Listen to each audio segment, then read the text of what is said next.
The good life is one inspired by love and guided by knowledge. Neither love without knowledge, nor knowledge without love can produce a good life, wrote Bertrand Russell, very famous 20th century mathematician and philosopher. Today is part 3 of my series of programs on Russell's classic book entitled The Conquest of Happiness. In a previous program, I pointed out that the structure of the book is as follows. In the first half of the book, Russell devotes each chapter to a different major cause of unhappiness, as he sees it. And in the second part of the book, he talks about what he considers to be the major causes of happiness.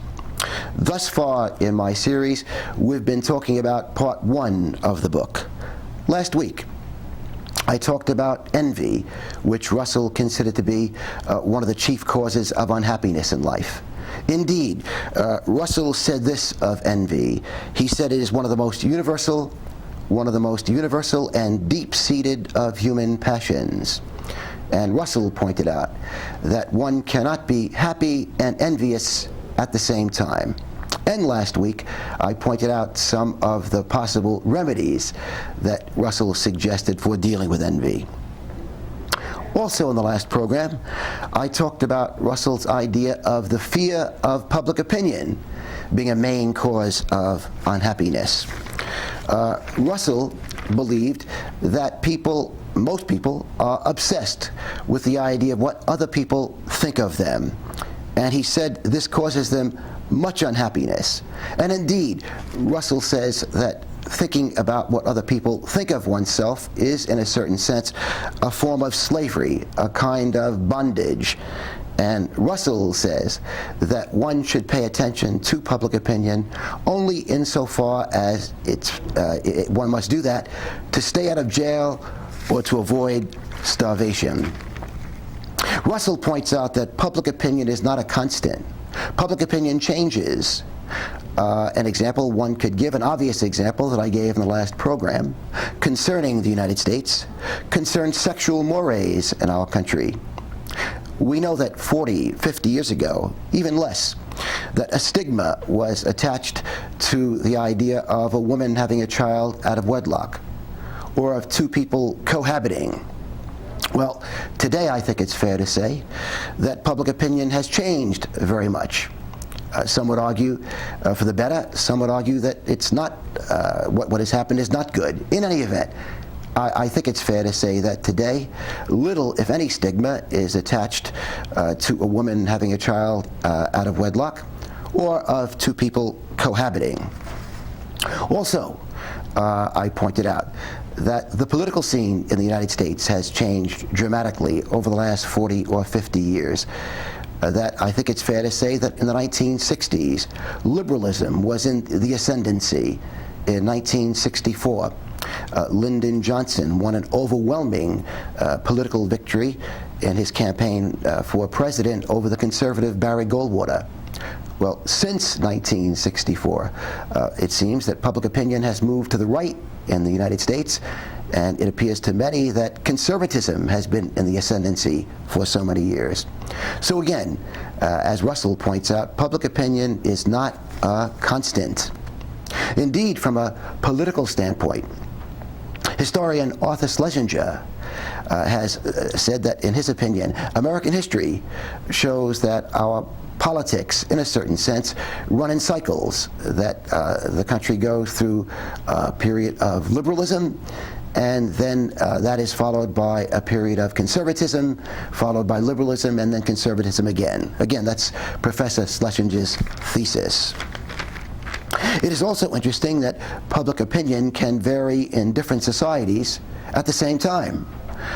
We know that at the outset of the Iraq War, that most Americans favored the war, supported President Bush, and thought it was the right thing to do, whereas Western European opinion was largely against the war. Here is Bertrand Russell's rule for dealing with public opinion. Russell says this: one should respect public opinion insofar as is necessary to avoid starvation and to keep out of prison, but anything that goes beyond that, is the voluntary submission to an unnecessary tyranny and is likely to interfere with happiness in all kinds of ways. Ralph Waldo Emerson sounded a similar note 100 years before Russell. Emerson wrote this. He said, "Whoso would be a man must be a nonconformist." Emerson's idea, and the idea of his fellow transcendentalists in New England, was that the majority of people don't have wisdom, and therefore it's not in one's best interest to model one's life on the majority's ideas. Indeed, the Tao Te Ching, famous Chinese book of wisdom, says this: "Care about people's approval, and you will be their prisoner." Russell gives more advice about how to deal with the fear of public opinion.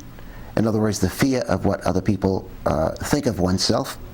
He says this: "Public opinion is always more tyrannical towards those who obviously fear it than those who are indifferent to it." So Russell suggests this. He says, if you show indifference, they begin to doubt their own power and therefore tend to let you alone. Other famous thinkers on public opinion.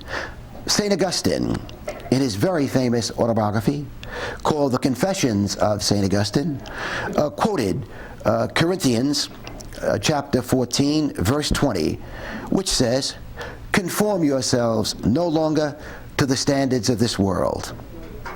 And Emerson, again, in his writings, spoke of, and I'm quoting him, the disgraceful deference to public opinion. And he went on to say this: "Give up once and for all the hope of approbation from people in the street if you are pursuing great ends." And Thoreau wrote this: "There is but little virtue in the action of the masses of men." And even Jesus took a somewhat similar position. Jesus said that some of the most hated people will end up in heaven. That's right, some of the most hated people will end up in heaven. I wonder if he was referring to religious martyrs and perhaps people who could be classified as whistleblowers. Let me give you Jesus' own words. This is Luke chapter 6, verses 22-23. "Blessed are ye when men shall hate you, and when they shall separate you from their company, and shall reproach you, and cast out your name as evil. Your reward is great in heaven."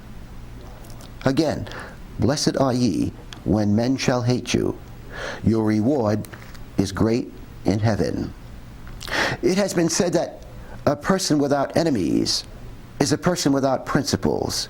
And perhaps Jesus was talking about very principled people. Did you know that Abraham Lincoln was hated by many people? Indeed, when Lincoln won the election of 1860, he garnered only 40% of the popular vote. Of course, he got a majority of the electoral votes, and that's what made his election possible.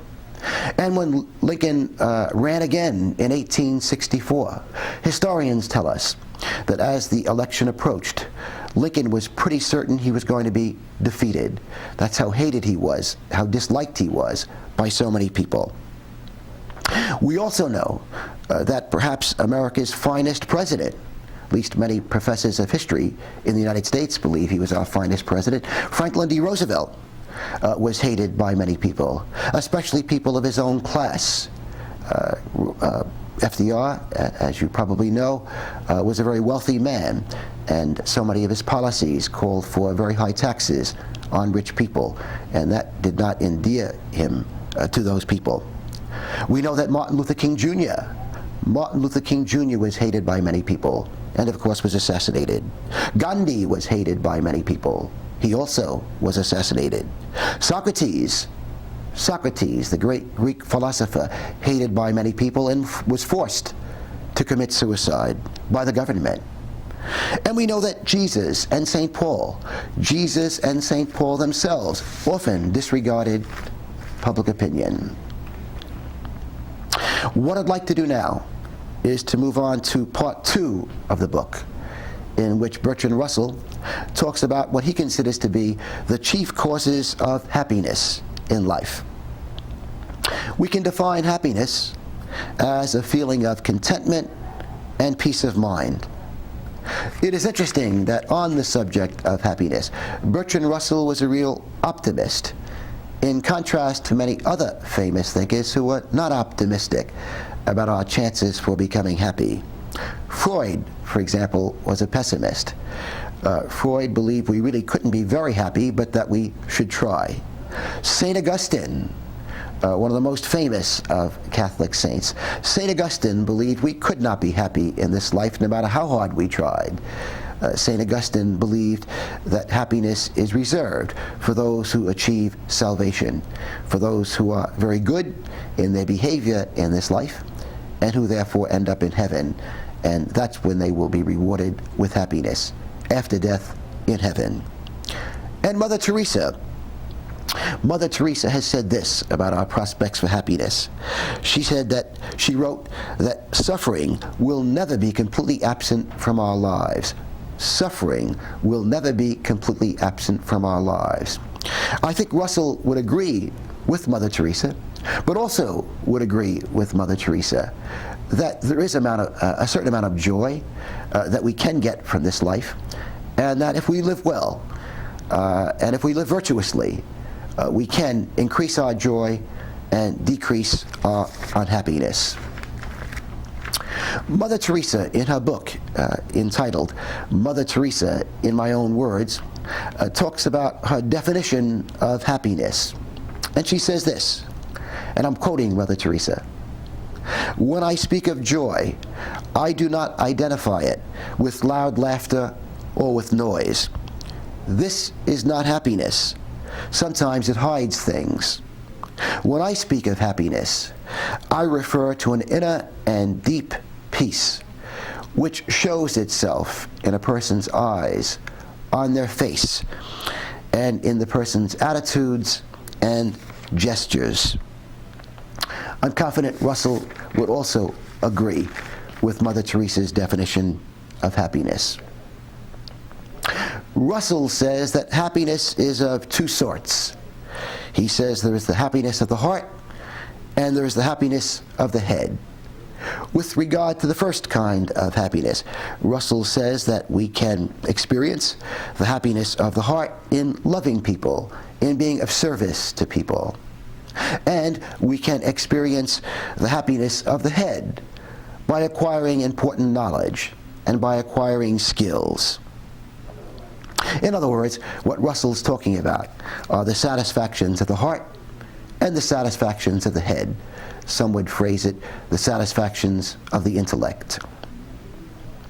In Russell's first chapter on happiness, on the chief causes of happiness in life, is entitled Zest.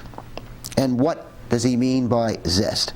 Well, if you check the dictionary, zest is something that gives a pleasant taste or relish, something that provides keen enjoyment. Russell says that we can increase our zest in life. In other words, we can give life a nicer flavor through developing interests and curiosity, which I think often go together. Among the kinds of experiences that can give people zest are the following. Sports. My guess is that many Americans, and I'm sure people in many other areas of the world, are big sports fans, and they rely on sports as a regular source of zest, of keen enjoyment in their lives. Reading, of course. Reading is probably the chief, I'm sure it is. I'm sure reading is the chief source of zest for many people. I know that in my life, reading has provided great solace and has made my life better. It's been a source of keen enjoyment. One's work can be a source of zest. Belief in a cause and working for a cause can be a source of zest. Russell talks about this and specifically says this: belief in a cause is a source of happiness to large numbers of people. It can be an antidote to the feeling that life is empty. And what does he mean by a cause? Well, one can be involved in numerous kinds of causes. One can be an environmentalist and perhaps join the Green Party or some other environmental organization to promote the cause of a clean environment. One could adopt a political cause and perhaps join the Republican Party or the Democratic Party and work for one of the two parties. One can do volunteer work, perhaps helping illiterate people to achieve literacy. And Russell would say all of these beliefs in a cause can help give life a sweeter flavor.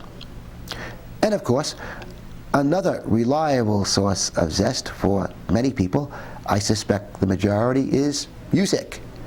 That most people, I think it's fair to say, listen to music on a regular basis, probably a daily basis, and that provides them with keen enjoyment. Russell says that some interests are better than others.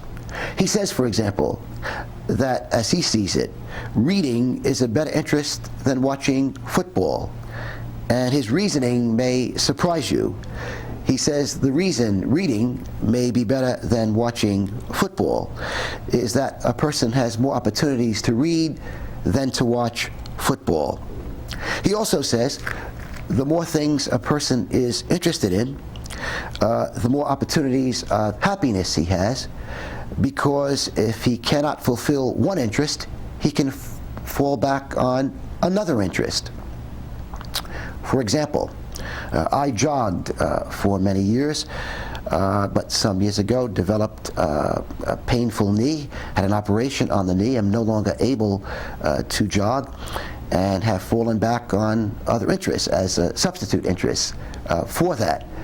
Some of the people I know who also were long-time joggers and experienced a similar problem have fallen back on swimming. And because they could swim well as jog well, it wasn't the end of the world when they could no longer jog or run. Russell says the forms of zest and causes of zest are innumerable.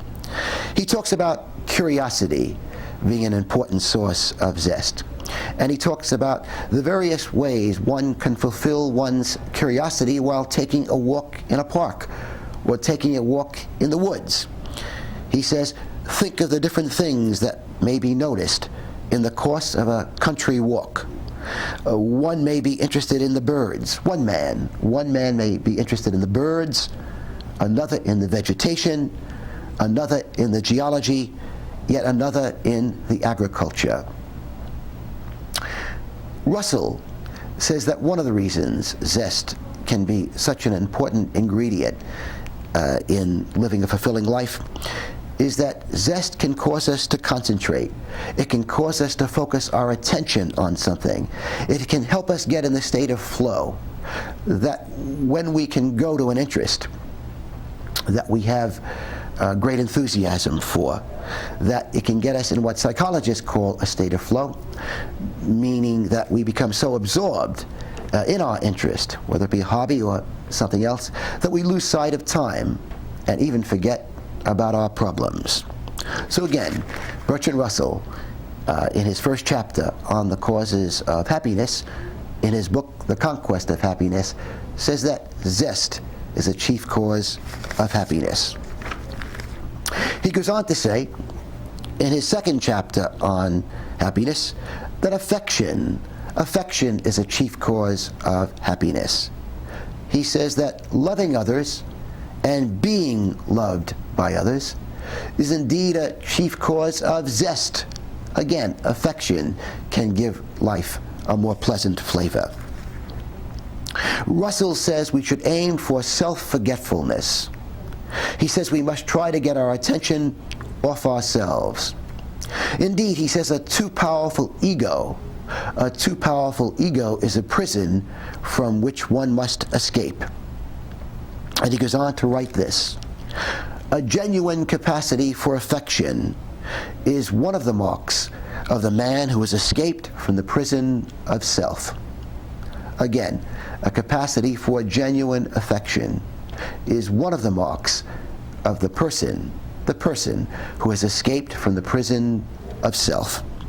Russell's theme here is that self-centeredness is a handicap to happiness.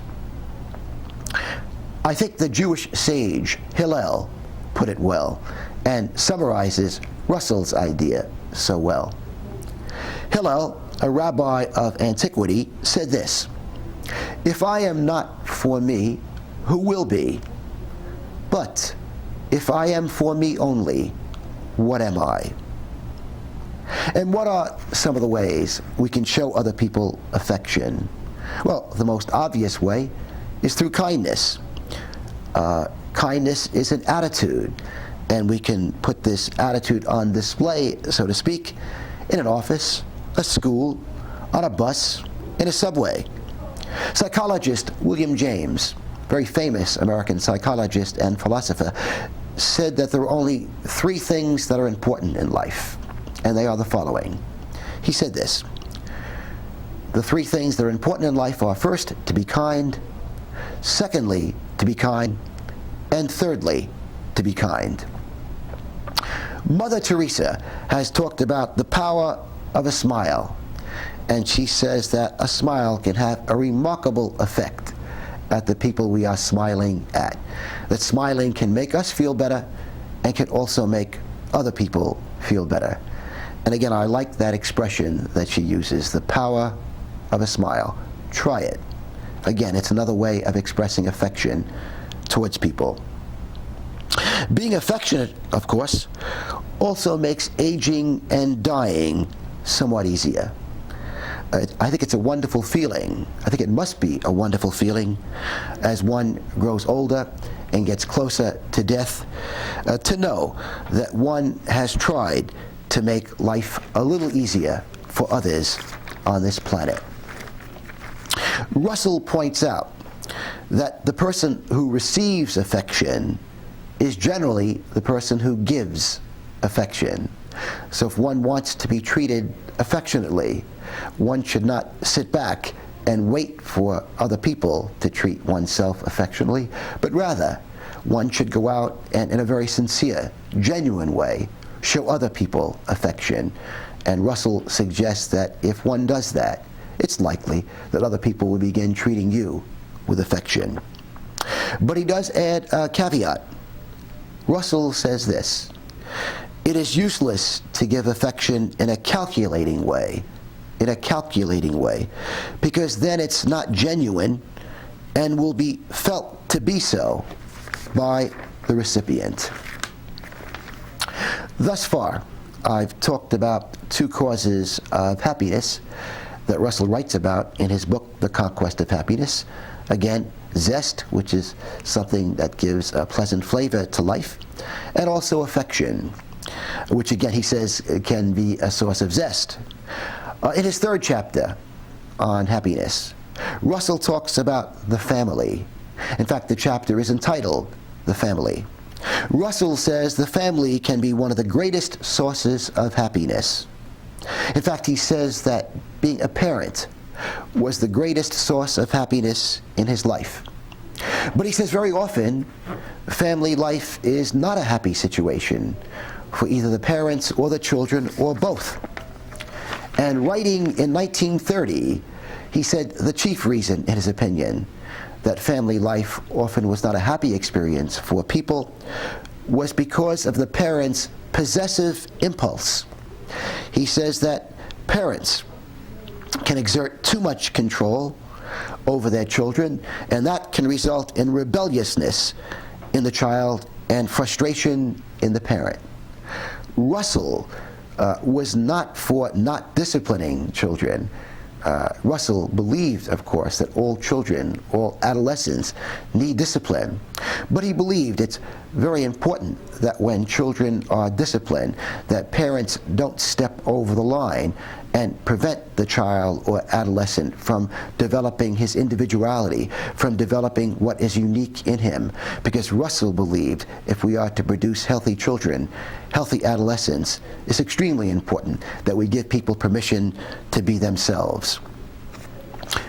With regard to unhappiness in family life, it is interesting, by the way, that other thinkers have said that a certain amount of tension is normal in family life. Again, a certain amount of tension is normal in family life, even in the best families. And even in the best families, parents will experience frustration, and their children will experience frustration with the parent-child relationship.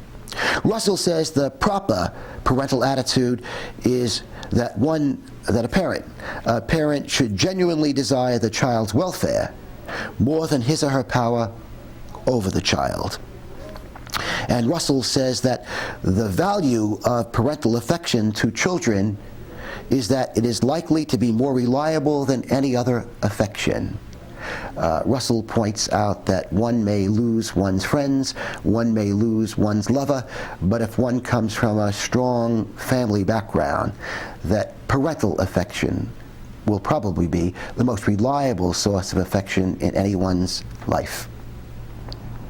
Finally, I'd like to remind everyone that we are all artists, and in the words of Henry David Thoreau, to affect the quality of the day, that is the highest of arts.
What you gonna do?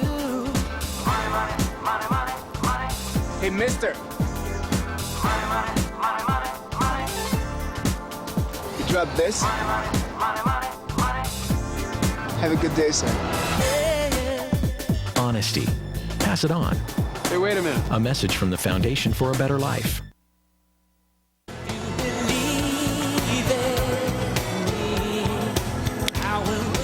Even the first day I met Coach, he made me feel like I could do better. Yeah, you can do better.